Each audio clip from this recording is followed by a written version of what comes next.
Hey book lovers, my name is Em and I want to talk about books. And cats.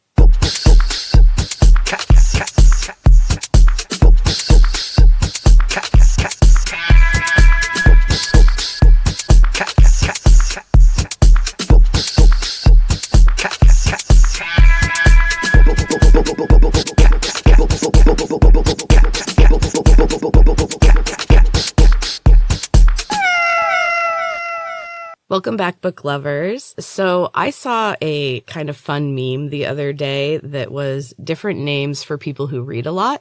In English, it's bookworm. Indonesian, book flea. Romanian, library mouse. German, read rat, which I love. French, ink drinker, which is also a good one. And then Danish is reading horse. Which one is your favorite? I have to say that read rat and ink drinker are definitely my top two. So my reading this week went pretty well. I only read one book, but I did struggle with my writing project. I did finally get my flow back, which is why I like this challenge every week to write a chapter. Because usually if I started to struggle or just felt like I didn't know where I was going with it, I would take a break to let things percolate, which I still kind of do, but the break this time is more like a few days, where it used to be a few weeks or months. Honestly, back in the day, there was a break of a couple of years. But yeah, so now I can't take more than a couple days off and then I have to keep going. And once I did finally get started again, it's going pretty well. So I'm still happy with it. Remember that if you hang out after the music at the end of the episode, you can listen to the next chapter, chapter 8 of Heart of the Storm, which is my weekly writing project. Are you an author? I would love to hear from other authors about how you deal with writing struggles, what kind of things you use that get you back on track. Send me an email, books.cats.pod@gmail.com, or send me a message on Instagram. I want to talk about writing. I love it. Also, speaking of writing, I got my first review for Feelers, which I am sharing a chapter at a time on my Sunday episode of Storytime with Em. My first review was good, and it made me nauseous. My anxiety kind of refuses to let me accept praise, but I'm trying to just take it in. It was a positive review, and very honest, and I've only had a few reviews, so this one made me super happy, and I'm going to allow myself to be super happy about it. So let's talk about today's book. Today, I want to talk about The Survivors by Jane Harper.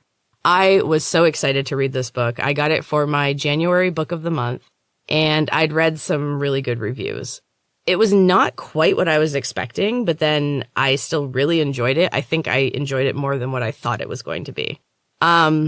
So pain is a major theme of this book.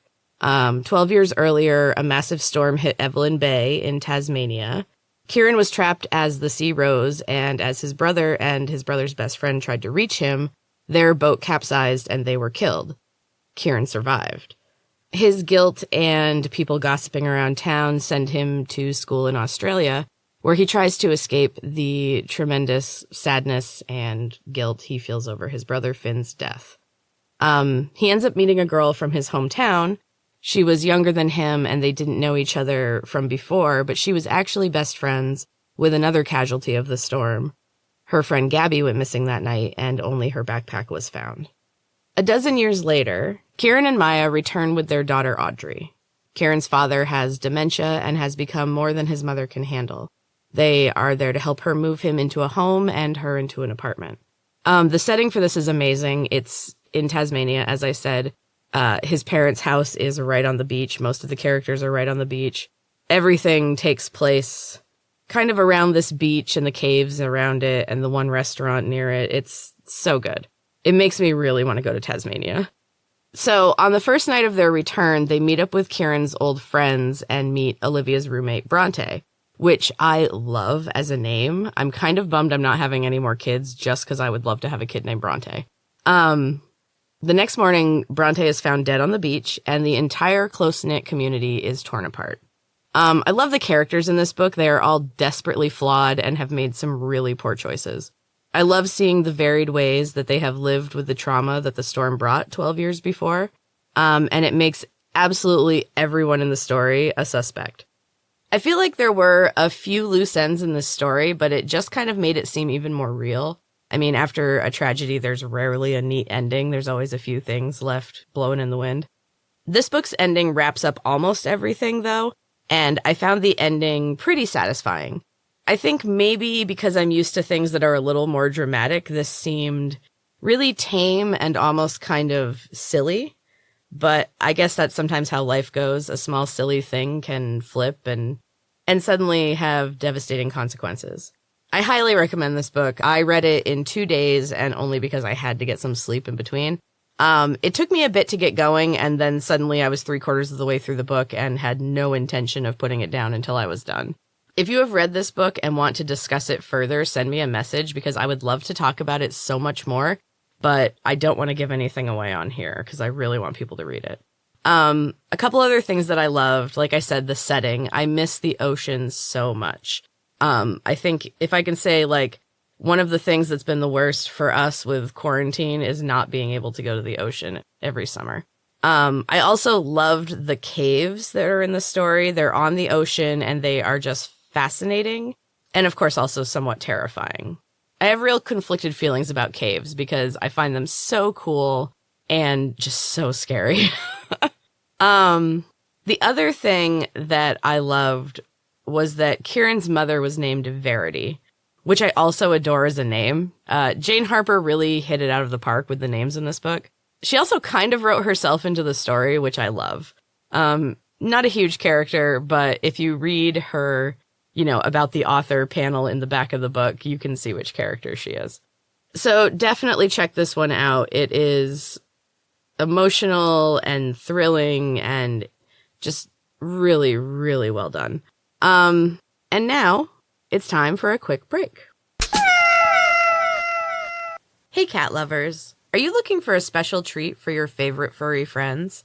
PetsMarket.org has everything that your pet needs. They're crazy pet lovers located in Colorado Springs, and their store offers you a wide variety of unique pet merchandise, providing you better ways of caring for your pet at the best prices. Go to PetsMarket.org, that's .org, and use code EMSBooks20 for 20% off your order. That's EM''S Books20. You can find the link and the code in the show notes. Whether it's an adorable new bow tie, medications to keep them healthy, or a stylish new water bowl, you can find everything your pet needs at PetsMarket.org. Welcome back, book lovers. So, let's talk about my cats. My cat Weird, the big black fluffy one, got outside in the snow for the first time. He's gotten out a couple of times. He is not an outdoor cat and should not be an outdoor cat.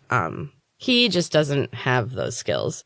But I have learned not to freak out because he always does the same thing. He goes and hides under a car, and then he goes to the back porch and tries to come back in. So I just set a timer so I would remember to check on him because, it was snowing and kind of cold. The timer on my watch only vibrates, and somehow I didn't pay attention to it. And the next thing I know, I hear Sassers, our youngest cat, meowing in this super loud and, worried way. I've never heard her make a noise like it. And I come out in the kitchen, and she is staring out the window. We have a glass door with her paw on the glass like he was in prison. And he's on the other side, just yowling to come in. She then stayed glued to his side everywhere he went for the entire morning. Even when he was eating and she wasn't eating, she was just right next to him. It was so sweet. They are such good buds. He managed another escape the other day, but it was -17. So that one was really short-lived. He didn't enjoy it at all and was kind of glaring at me why do my feet hurt? But so I don't know if he'll be trying that again anytime soon. So now I want to discuss something that is a book and also a cat. It's Alice's Adventures in Wonderland and Through the Looking Glass by Lewis Carroll. So I have always loved Alice in Wonderland. I had the book read to me when I was a kid. I have a really old copy that I'll try to find and post a picture of, but I love it. It's one of those super old, the pages are brown and they have that old book smell, and it's got little drawings in it. It's really nice. And then after that, of course, I saw the cartoon when I was a kid, and I've just always loved it. I also ended up directing it as a play, I think 5 or 6 times over the course of my career. It's one of my favorites. It's a lot of fun. Kids love it. And one of my favorite characters in any book or movie, and definitely one of my top 5 fictional cats, is the Cheshire Cat.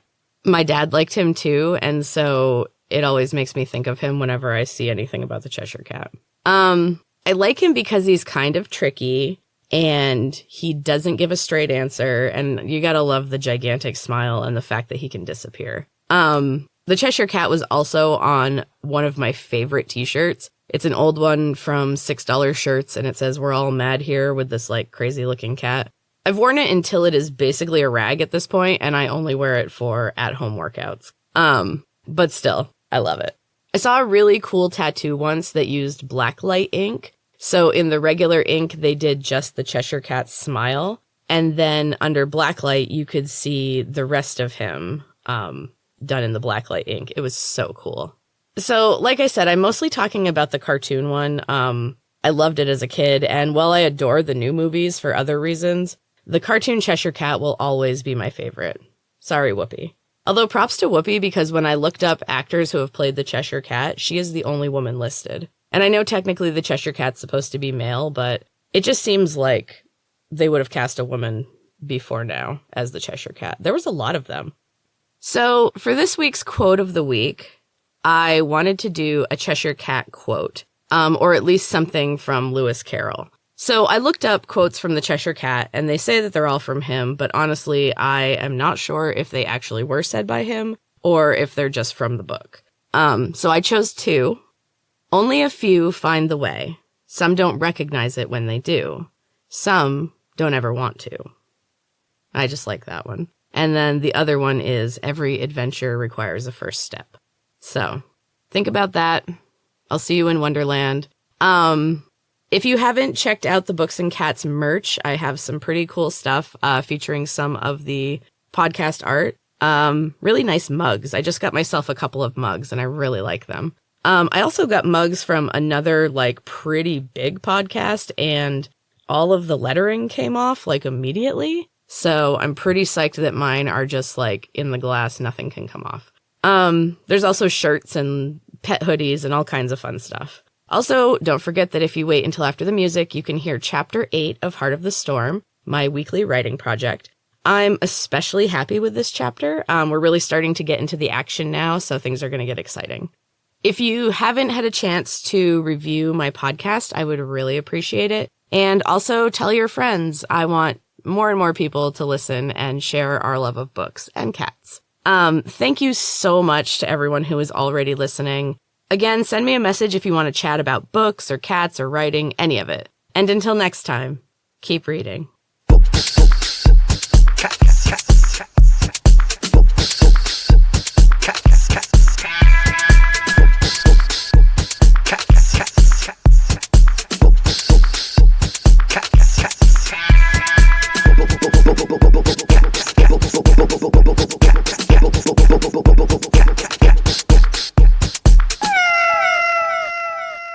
Hey, book lovers. Thank you for sticking around for Chapter 8 of Heart of the Storm.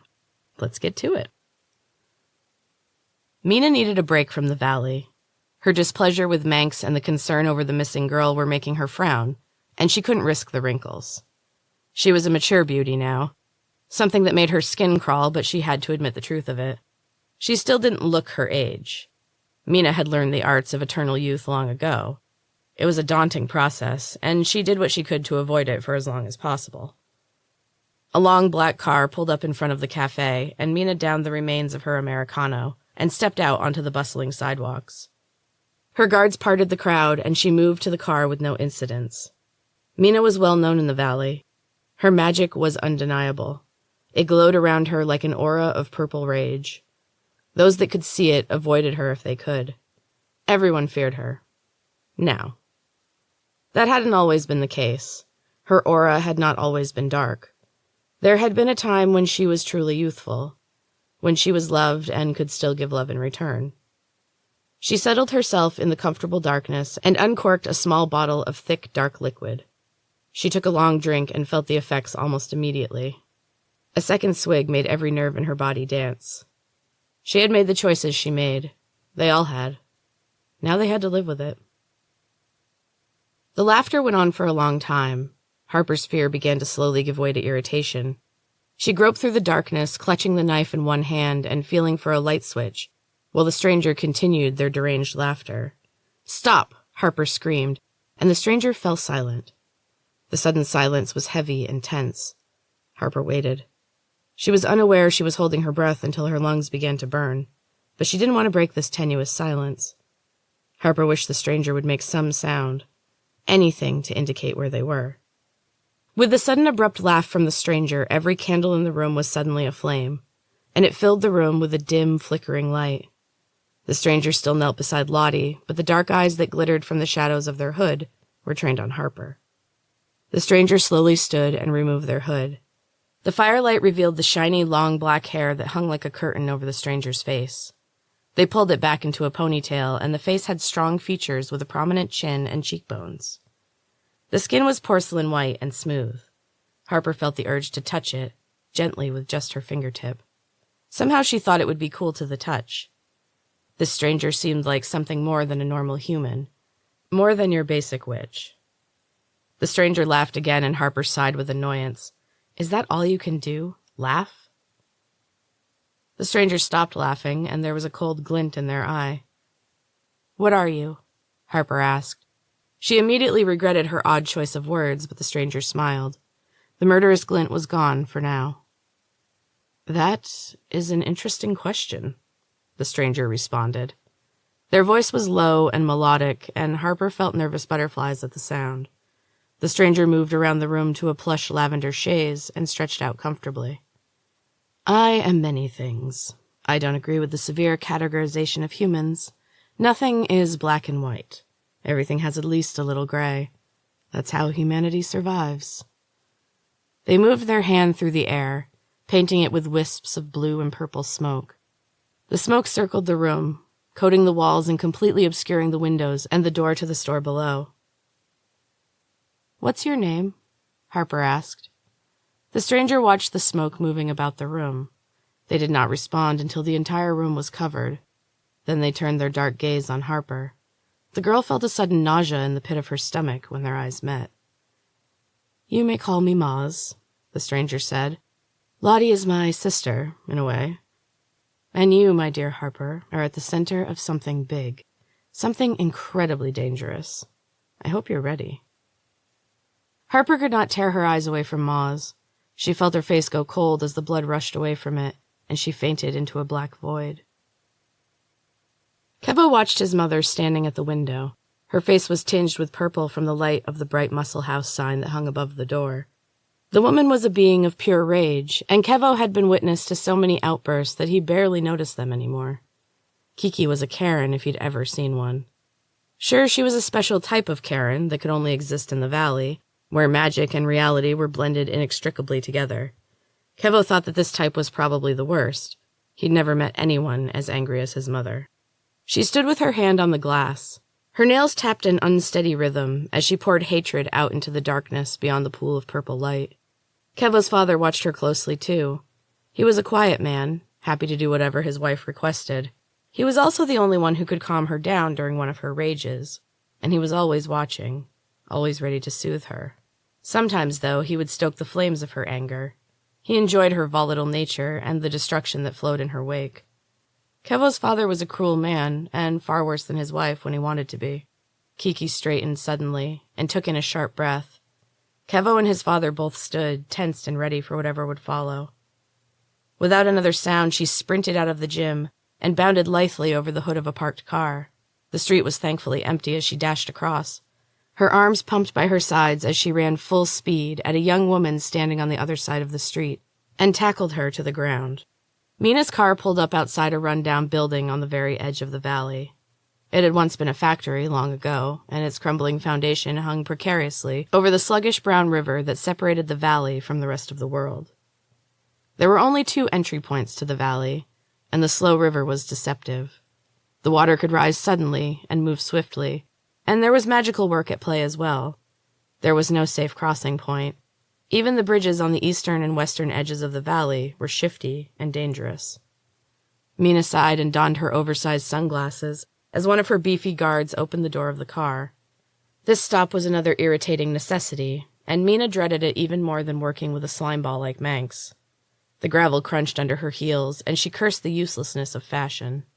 Looking good was imperative in her circle, but out here, it meant she was weak and unprepared. They would be able to smell it on her, and they would love it.